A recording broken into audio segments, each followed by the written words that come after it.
Ayahnya David dihadirkan sebagai saksi, ada ancaman penembakan terhadap anaknya sebelum penganiayaan terjadi. David bilang, kenapa waktu dia push up, dia disuruh posisi tobat, ternyata katanya dia ditodong senjata. Bukti pertanyaan dari jaksa, sempat ketawa, senyum. Pertanyaannya? Kok anak korban ini sudah jatuh Tidak di tendangan berdaya. pertama, masih ditendang? Jawabannya? Ya namanya juga emosi. Ketawa. Jadi tidak ada pelecehan ini ditunggangin sama dia. Bahkan ada bukti-bukti yang cukup mengagetkan. Bukti Yang kuat bisa sebetulnya Mario Dendi langsung jadi tersangka dalam kasus pencabulan anak di bawah umur. Iya. Saya curiga ini yang membuat AG sangat tunduk ke MDS. Ada bukti-bukti yang membuat AG ini ya udah manut. Video, chat. Iya. Si Mario Dendi ini sering telepon orang dari dalam tahanan. Kamu diarahkan ya? Iya. Oke, kembali lagi bersama saya Uya Kuya, a.k.a. Surya Utama SIP, Sarjana Ilmu Politik Universitas Indonesia di LBU, Lembaga Bantuan Uya. Dan kali ini kita bersama dua orang pengacara. Ya. Yang satu pengacara dari David Ozora, ya. Kemarin korban penganiayaan oleh Mario Dendi, ya. Dan sebelahnya adalah pengacara dari AG, ya. Yang kemarin juga terseret dalam kasus ini. Ya. Oke. Dengan Mas Atta dan Mbak Melisa, ya. Oke. Atta Halilintar bukan ya? Bukan, geledek lah, geledek. Oke, sekarang gimana? Mbak Melisa, saya nanya Mbak Melisa dulu. Progres perkembangan terakhir dari persidangan. Ya, Selasa lalu itu sudah dihadirkan lagi pemeriksaan saksi lanjutan nih Mas Surya. Jadi sudah ada ahli juga dari digital forensik yang menunjukkan ternyata benar ada pengancaman tembak kepada anak korban sebelum penganiayaan terjadi.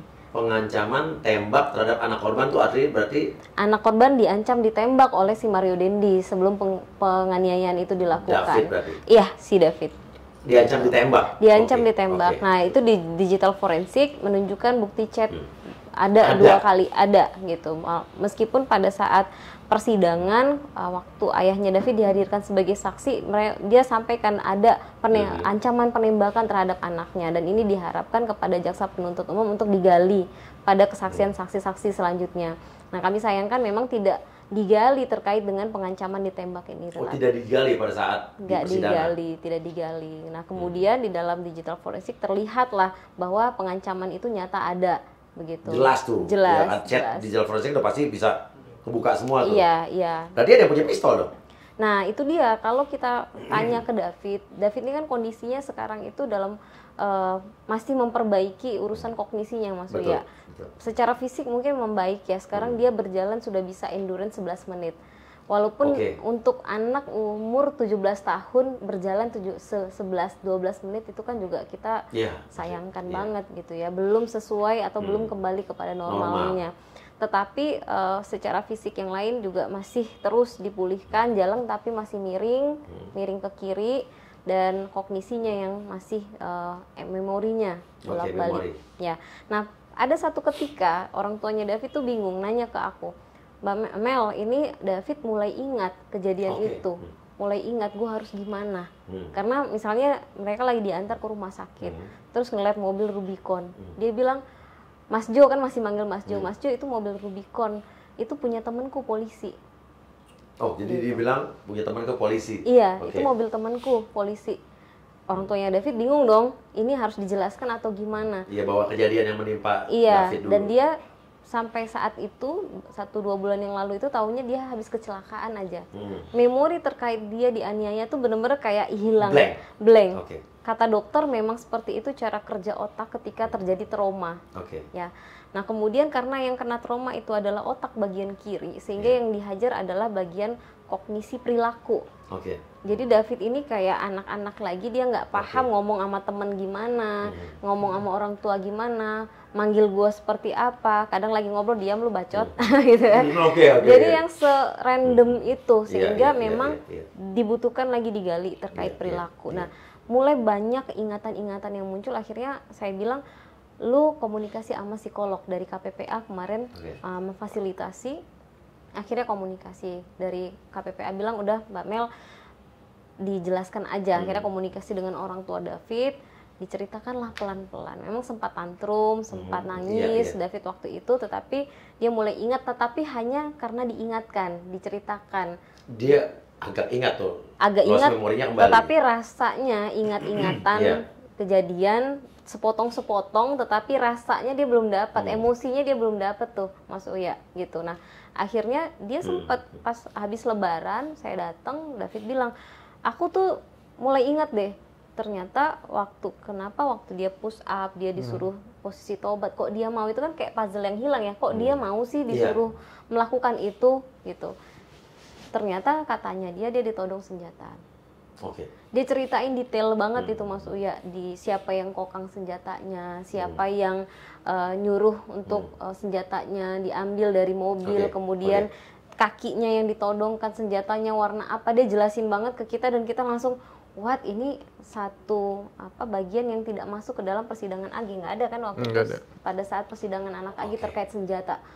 Wah, kita langsung panik, aku langsung telepon Polda, aku mau nonton lagi video full yang tanpa terpotong. Oke, Mbak Lisa besok datang ke Polda. Saya ke Polda, kita nonton di layar gede banget dan nggak ada senjatanya. Gitu, nggak ada senjatanya, entah mungkin pada saat kejadian sempat diancam lagi dengan kata-kata atau seperti apa, yang jelas tidak ada senjatanya. Makanya saya bilang David belum layak dihadirkan ke persidangan karena masih berbeda ya. Dia nggak bisa bedain mana yang benar-benar real terjadi, mana sama yang cuman imajinasinya gitu, Mas Uya. Nah, kemudian dalam kondisi David yang seperti itu, kita melihat kognisinya memang masih bermasalah, tetapi kita tetap berharap, kita masih berasumsi senjata ini memang ada, karena dalam proses persidangan kemarin beberapa kali dan beberapa orang yang sudah digali kesaksiannya, mobil Rubicon itu sempat dipaksakan banget dibawa keluar. Pertama pada saat di komplek perumahan Green Permata, itu Shane itu ngebawa keluar, nggak bisa bawa karena ditutup gerbangnya sama security, akhirnya dia balik lagi. Gitu, itu Shane yang nyetir. Yang kedua waktu di Polsek, itu Shane juga yang bawa dengan alasan jemput AG, padahal plat mobil itu berganti. Dan kita nggak tahu sebenarnya yang dikeluarin dari mobil itu apa? Gitu. Kalau AG ditanya ya dia nggak tahu ya. Mungkin bisa jadi AG dijemput terakhir, kita nggak ngerti. Dan kita berharap ayah David sampaikan di persidangan di hadapan hakim, tolong digali karena kita yakin ada sesuatu, karena sampai 2 kali mobil itu mau dibawa keluar. Jadi David sempat bilang bahwa saya ditodongkan senjata oleh Mario Dendi. Itu pernyataan dia gitu. Kemudian saya bilang lagi pertemuan selanjutnya, bilang ke David, Fit, nggak ada senjata itu. Masa sih ada kok gitu. Tapi kan nggak mungkin kita tontonkan juga ke David video itu ya. Gitu. Nah, tetapi kita sampaikan ke dokter dan dokter memang bilang David ini kan sempat kena amnesia, ya belum layak dan itu bisa menjadi trauma tersendiri kalau dipaksakan di persidangan gitu. Nah, dalam proses persidangan beberapa kesaksian ini, Mas Uya, yang paling kami soroti adalah mereka ini masih ngotot berdiri di wilayah pelecehan ini sebagai pembenaran dilakukannya penganiayaan terhadap David. Jadi Mario masih pihak mereka masih bersikeras bahwa penganiayaan ini dilakukan karena adanya pelecehan dari David ke AG. Padahal isu terkait pelecehan itu sangat gampang dipatahkan. Pertama, dalam putusan majelis hakim yang lalu juga disampaikan tidak ada pelecehan.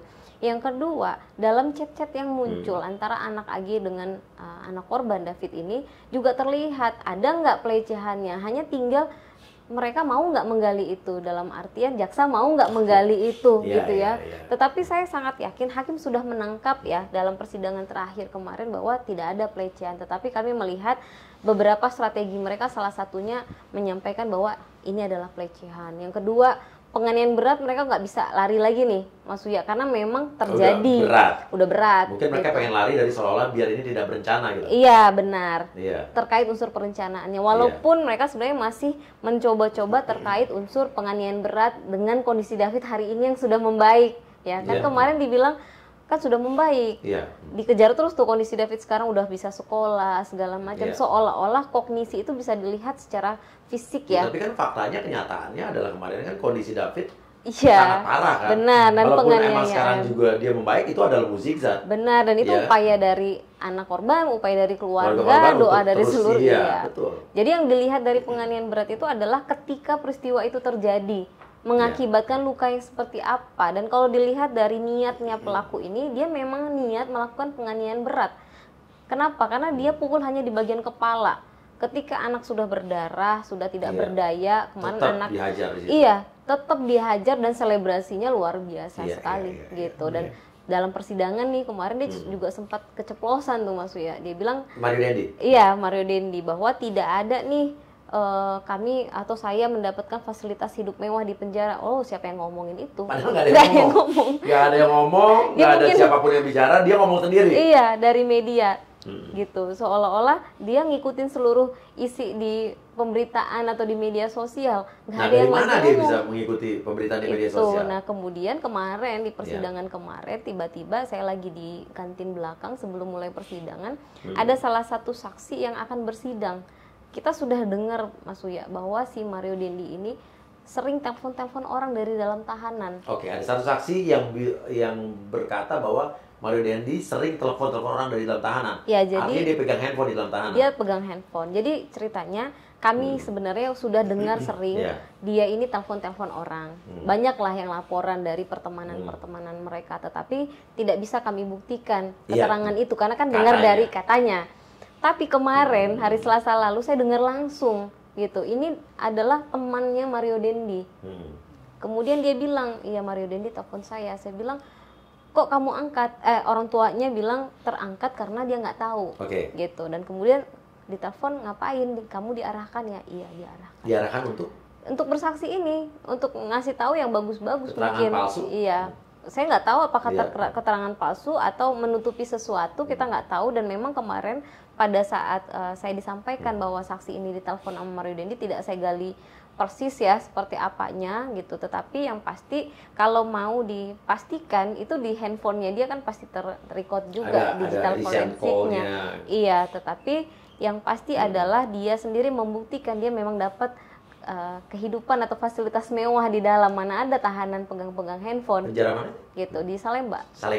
Di Salemba gitu. Nah, kemudian di dalam persidangan mereka juga mencoba terkait unsur perencanaan bahwa ini adalah aksi spontan, bukan dalam perencanaan. Yang direncanakan itu adalah pertemuannya, bukan penganiayaan. Ya, ini kan kita kayak dibego-begoin banget nih. Sementara dia gali ke anak AG, dia gali ke saksi-saksi yang nggak paham. Tetapi dia juga sudah menunjukkan, dia sudah ngajak orang-orang sebelum Shane untuk ketemu David, untuk menganiaya David gitu. Apa yang juga Mbak Melisa lihat dari perilaku atau gestur si Mario Dendi selama persidangan? Dari awal, dari mungkin Bang Atta juga bisa sampai ini tuh, karena waktu di sidangnya anak AG, Bang Atta sampai emosi banget ya, sampai teriakin ya, itu tolong apa? Ya, itu bilang, tolong ini ada korban, banyak korban, jangan bersikap nyeleneh dan lain-lain. Itu sampai jaksa sama hakim diem tuh Mbak. Iya, sampai Mbak Melisa diem kayaknya deh. Karena segitunya, ini bukan cuma kata saya ya Bang Uya. Sidang tertutup ya itu, jadi nggak drama ya. Nggak drama. Iya, sidang tertutup. Saya punya apa ya waktu itu ya, kayak kebayang aja nih anak gua di sidang, terus pelakunya ketawa-ketawa kayak gitu. Tunggu, jadi Mario Dendi waktu sidangnya AG klien gua. Anak AG di sidang dia ketawa-ketawa. Jadi saksi iya, sempat ketawa kayak menyahuti pertanyaan dari jaksa, sempat ketawa, senyum dan lain-lain. Kita juga ngerasa waktu lagi bahas apa? Seingat aku tuh waktu itu lagi bahas soal kamu kan tahu anak ini sudah jatuh tak berdaya di tendangan terakhir, kok masih kamu pukul? Ya namanya juga emosi gitu. Itu pada saat kata-kata itu. Ada beberapa kali sih. Iya. Namanya juga emosi terus ketawa. Iya, benar. Ketawa. Padahal lagi ngebahas itu. Itu gue nggak tahan banget, langsung keluar dari ruangan. Mbak Melisa kayak nangis deh. Gue nangis di situ. Kata tim gue sih lihat. Iya. Wah, itu nyakitin banget karena kondisi David waktu itu memang masih di ruang ICU. Jadi pertanyaannya waktu dia bilang saya emosi. Iya. Kenapa? Kok anak korban ini sudah jatuh di tendangan pertama, tidak berdaya, masih ditendang. Gitu. Jawabannya ya namanya juga emosi. Ketawa. Oke. Dan kemarin sama di persidangan kemarin juga sama. terutama di sidang tertutup kayaknya ya. Karena kalau sidang terbuka dia sering pakai masker tuh. Tapi saya udah nandain banget dan hakim pasti melihat gestur itu. Bahwa tidak ada gestur penyesalan. Beda kalau kita lihat dengan Shane ya.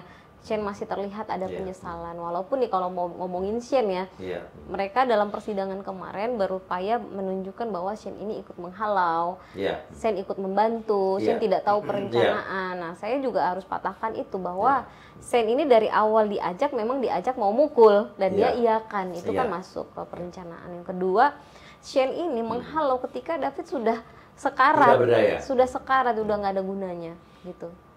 Nggak dari awal ya? Nggak dari awal. Oke. Waktu ada pengakuan David, dia bilang kata saya itu dengan pistol. Seperti ditanyakan nggak ke anak AG? Sebenarnya itu kita clear. Kita lihat, saya lihat di CCTV berkali-kali emang nggak ada todongan pistol. Cuma untuk ancaman itu karena AG posisinya jauh, maksudnya nggak jauh-jauh banget ya. Ada sempat bicara mereka sampai nadanya MDS naik dan lain-lain. Itu klien kita nggak tahu omongannya apa aja. Di chat ya? Iya, itu tapi yang benar kata Mbak Melisa, di chat itu ada ancaman. Bahkan menggunakan HP-nya AG kalau nggak salah waktu itu. Saya diancam ditembak gitu. Iya, nah ini yang sebenarnya kita mau sampaikan di sini Mas Uya. Kenapa saya yang akhirnya mau ngomong lagi di sini padahal kami sudah inkrah, kami sudah nothing tulus dan lain-lain. Kami ngerasa tekanan ke AG itu lebih berat daripada ke MDS sekarang. Itu yang pertama. Tapi yang paling utama adalah karena menjaga kok ini mulai melempem ya keadilan untuk David. Betul. Maksudnya kami sudah ikut ini secara fair, secara tertutup, bahkan Mbak Melisa dan pihak keluarga juga tahu. Tiap sidang kami sebenarnya nggak boleh loh. Kalau nggak ada permohonan dan itu sebenarnya kalau kami keberatan mungkin bisa saja tidak bisa. Tapi kami ngerasa pihak keluarga harus lihat persidangan ini. Waktu di sidang kami, saya nggak tahu, saya dengar di media diusir. Katanya diusir. Mbak Melisa diusir di persidangannya MDS. Itu yang saya dengar, Mbak. Coba keberatan kuasa hukum dari MDS, keberatan kami hadir di situ. Kuasa hukum dari Shane minggu berikutnya keberatan juga, tetapi alhamdulillah hakim menetapkan bahwa kami berdasar tetap ada di boleh situ. ada di situ. Hakimnya berarti tetap tegak lurus ya. Karena bagaimanapun kacamata keluarga ya di situ. Jadi kita juga mau lihat ini fair apa enggaknya. Nah, yang kami mau sampaikan di sini Mas Uya, kami ngerasa AG ini kok jadi sorotan utama. Yang seakan-akan dia jadi biang keroknya, dia kesalahan utamanya, dia pelaku utamanya. Sampai setelah MDS disidangkan ini udah mulai anyep nih. Jadi ada kesan mengaburkan inti permasalahan, seolah-olah bahwa ini topik utamanya dialihkan ke AG. Iya.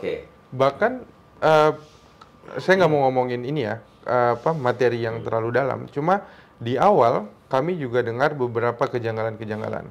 Kami diisukan lawyer di hire oleh bapaknya MDS, Mas Uya padahal kenal teman saya, kita punya LBH Kagama, dan ini memang kerjaan kami kadang pro bono. Tapi ketika kita di membela ini, ternyata saya pernah lihat tweetnya Mas Kurawas, ini menarik di Twitter. Katanya ada desain besar, cuma kami masa bodoh waktu itu, kita tetap lakukan pembelaan. Sempat saya sama Mbak Melisa belum komunikasi waktu itu, karena memang tegang Mas. Saya jadi Mas Om Jo juga pasti akan marah gila-gilaan. Iya, itu anak saya digituin, kondisinya David waktu itu sekarat. Istri saya dokter Mas. Nah, temennya itu yang ikut operasi David salah satunya, dia ngomong, yang ini 99% David mungkin nggak bakal pulih. Iya saya dengar. Waktu itu Mbak Melisa belum ngomong di media, istri saya udah bilang, aduh yang gimana nih, aku udah terlanjur belain AG. Gue baca berkasnya dulu dong. Ini memang kalau dibilang urusan perencanaan terserah lah, nanti itu MDS yang membuktikan. Cuma AG ini gue harus lihat porsinya gimana. Tapi kami di media tuh udah dihardik luar biasa. MDS lama banget baru disidangkan, baru sekarang AG udah selesai kasasinya. Nah, terus ditambah lagi yang bikin kami gedek adalah kok tingkah laku pas sidang di tertutup berulang di sidang terbuka ini. Harusnya itu kan berhati-hatilah, berempatilah, karena korban ya tetap korban. Dia sakit ya tetap sakit. Bahkan baru tahu juga dari Mbak Melisa tadi, emosionalnya masih labil, bahkan belum pulih. David. Jadi maksud gue di sini maksudnya apapun memang yang kita bisa support untuk keadilan untuk anak David ini juga kita akan support sih.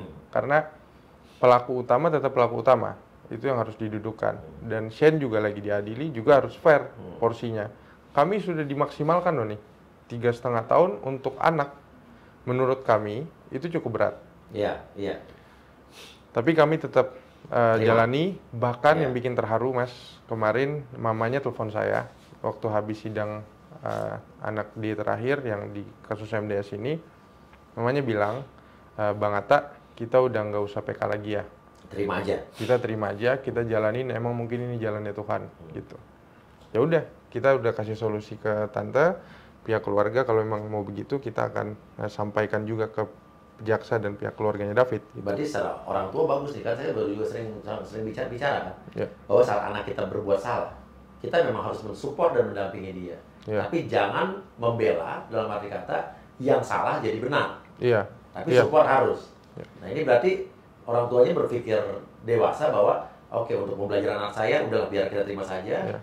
Dia mengakui ya anaknya pantas dukung seperti itu, nggak usah banding-banding lagi gitu kan ya. Dan mamanya cancer stadium 4 loh ngomong gitu. Cancer stadium 4. Stadium 4, bapaknya stroke. Iya. Dan masih ini pernah datang ke persidangan. Jadi kita ngerasa seorang yang sekarat aja masih punya hati nurani begininya. Saya nggak mau bahas restitusi dan lain-lain, porsinya bukan di saya. Cuma saya memantik aja, mungkin Mbak Melisa akan. Nanti saya akan nanya soal restitusi. Mungkin itu aja. Oke, soal restitusi, Mbak. Boleh lanjut dulu nggak sebelum restitusi? Boleh. Jadi kalau tadi Bang Atta bilang anak AG ini dimanipulasi, saya melihatnya gini Bang Mas Uya. Mereka kan ngotot banget bilang ada pelecehan. Sebenarnya dari awal sejak di persidangan AG ya, sudah ada statement dari si Mario Dendi bahwa David nggak salah. Dia tahu itu tidaklah pelecehan, tetapi dia ini emang anak sok jago, pengen menunjukkan gue lebih oke nih. David ini nggak ada apa-apa, niat dia adalah ingin mempermalukan David. That's it gitu. Dengan apa? Dengan dia ngerasa lebih bangga di hadapannya anak AG. Jadi korbannya ya anak-anak ini gitu. Jadi tidak ada pelecehan. Pelecehan ini ditunggangin sama dia gitu.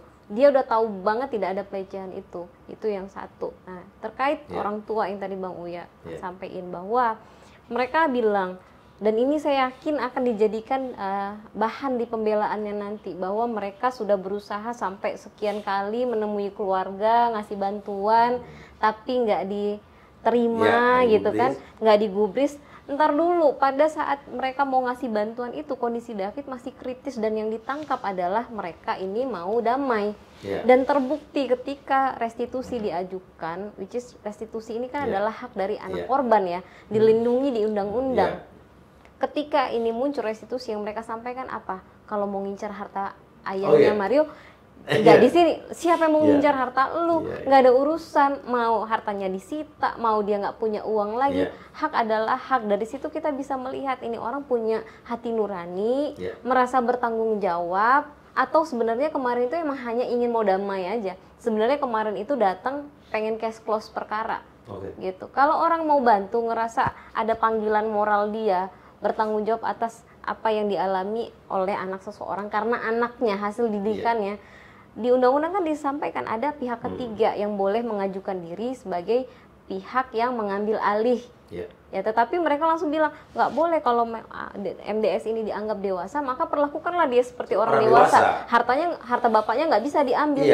Kita cuma ketawa aja, siapa juga yang mau ngurusin begitu. Iya, siapa yang peduli juga bahwa ini adalah hak. Saya bilang ke Jo itu dari awal nggak pernah mau restitusi, Mas Uya. Nggak mau ada restitusi atau apa namanya? Itu buat orang awam yang belum ngerti restitusi bisa dijelaskan. Ganti rugi atau ganti rugi untuk pengembalian kondisi korban, dan itu diatur dalam undang-undang LPSK, Perma dan lain sebagainya, undang-undang perlindungan anak. Nah, Jo waktu itu nggak ngajuin. Nah, sampai pada saat itu jaksa bilang dari Kajati, dari LPSK ini adalah hak. Akhirnya kita bikin gelar rapat bersama dengan Polda, KPAI, KPPPA. Akhirnya orang tua Jo mau. Gue bilang Jo, ini haknya David, bukan haknya kita. Kita harus perjuangkan gitu. Karena ini jalur yang benar, jangan sampai orang-orang itu kan mikirnya akhirnya uang damai diambil aja lah daripada hukuman juga nggak benar, kemudian nggak ada bantuan. Dan sampai gitu ada kan. isu tadi kemarin gosip seolah-olah keluarga David ini mengincar harta bapaknya siapa Mario Dendi. juga nggak peduli juga. Siapa namanya itu? Sampai lupa ya. Alun. Rafael Alun, iya. Sampai Gitu. terlupakan nih. Jangan sampai lupa kita. Ya, jangan lupa ya. Karena kalau hak ya dia harus Iya, lakukan. Nah, iya. kalau orang tuanya merasa bertanggung jawab, ada Iya. juga wilayah itu diatur oleh undang-undang. Tapi Iya. kalau dia nggak bayar ya nggak apa-apa juga, karena Iya. nanti hakim akan melihat ini sebagai dasar pertimbangan untuk memperberat. Korbannya adalah anak di bawah umur. Lalu kemarin di persidangan mereka bilang, kemarin aja di Jogja ada putusan yang meninggal dunia aja cuma 92 juta. Kok dia perbandingkan gitu? Setiap perkara itu Berbeda, berbeda-beda. konteksnya berbeda. Gitu, nggak apple to apple. Kalau mau Iya. dibandingkan koma dibikin koma juga itu baru Iya. bisa dibandingkan Iya. gitu. Tapi nggak bisa dibandingkan kasus 1 92 juta, dengan kasus yang kasus ini kok ini. 120 miliar gitu. Kami melihat ini adalah peluang yang diberikan oleh negara, pemerintah, masyarakat untuk mereka kalau mau bertanggung jawab secara moral di sini nih ruangnya. Ya, karena mereka harus bertanggung jawab secara moral Iya. ya, secara hukum pidana iya, ya, gitu. Sehingga dia layak untuk kembali ke masyarakat nanti. Tapi iya, kalau benar. enggak juga enggak apa-apa, itu Iya. kan pilihannya mereka, Iya. gitu. Jadi kita tidak dalam rangka mengincar harta siapa-siapa. Betul, setuju sekali. Gitu. Nah, bagaimana dengan kasus yang dituduhkan kepada Mario Dendi Ya. soal pencabulan ya? Iya. Iya. Gimana? Berjalan nggak? Jadi itu Iya. pidananya udah ditemukan Mas Uya karena Oke. sudah naik ke sidik.